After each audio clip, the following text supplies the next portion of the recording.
Hi everybody, I'm Safety Coach Art, Half Nelson.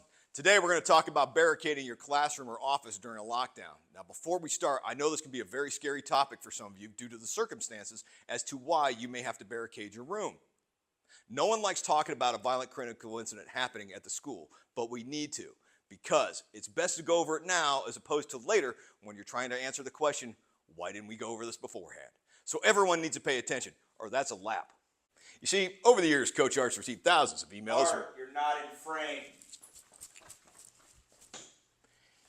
As I was saying, over the years, Coach Art's received thousands of emails from school administrators who tell me that they can't get their staff or students to take school safety seriously. They put it off or forget to do their training, or worse yet, they don't talk about this stuff, and that makes no sense at all.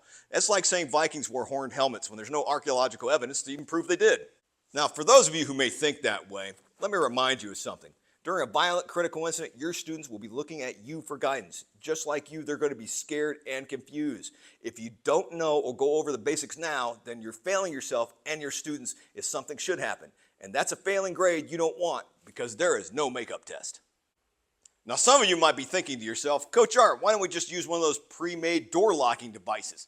Well, that's a really good question. Let me answer your question by asking you some questions.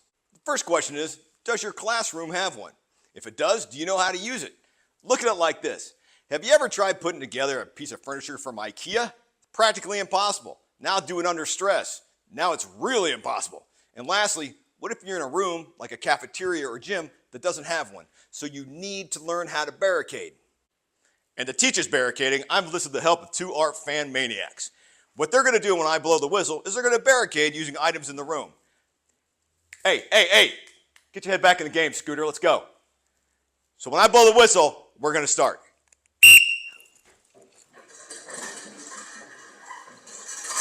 When you barricade, you want to place large, heavy objects in front of the door, much like what these guys are doing.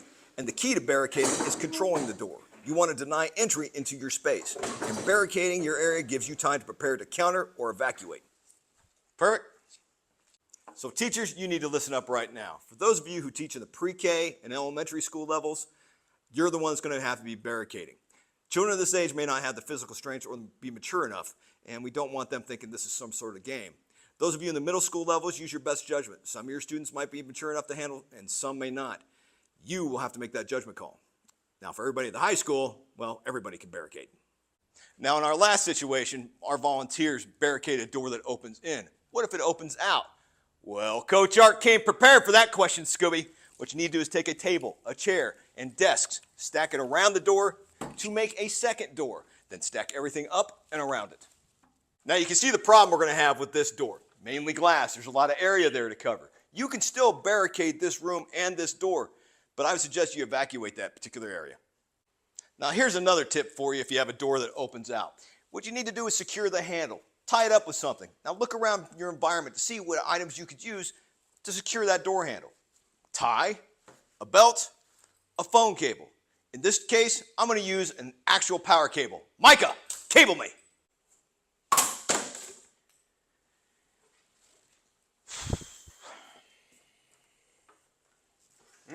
Thank you, Micah. Now, as I was saying, if you have a door handle like this, wrap it around, and then around a chair, a desk, pull it tight. That way it creates another barrier. Now let's say your door has a sway arm like this. Another way to help secure your door is by tying that off. In this case, I'm going to use everything we have, a phone cable. Just wrap it around and tie it the best you can. Okay, now that we've gone over barricading, let's go over what to do in case there's a lockdown. Step 1, recognize that the alert is being given. Remember, treat each alert as a real thing unless told otherwise. Also take into account that you could be the one giving the alert, or in this case, the alert to lock down, because the incident could be happening right in front of you. So be aware of your surroundings. Stay calm the best you can so you can pass information on to help save lives. Step 2, lock the door. Now it's time to place a door stopper or control that sway arm. Step 3, cover windows. Barricade, turn out the lights, and remain silent. And step 4, it's recommended that you scatter yourself throughout the room, staying out of line of sight of that door. Step 5, be prepared to counter and evacuate when safe to do so. And don't be afraid to call 911. Now, I know a lot of you teach younger students, and having them spread out would not be practical because you're probably doing all you can to keep them calm. Just do the best you can.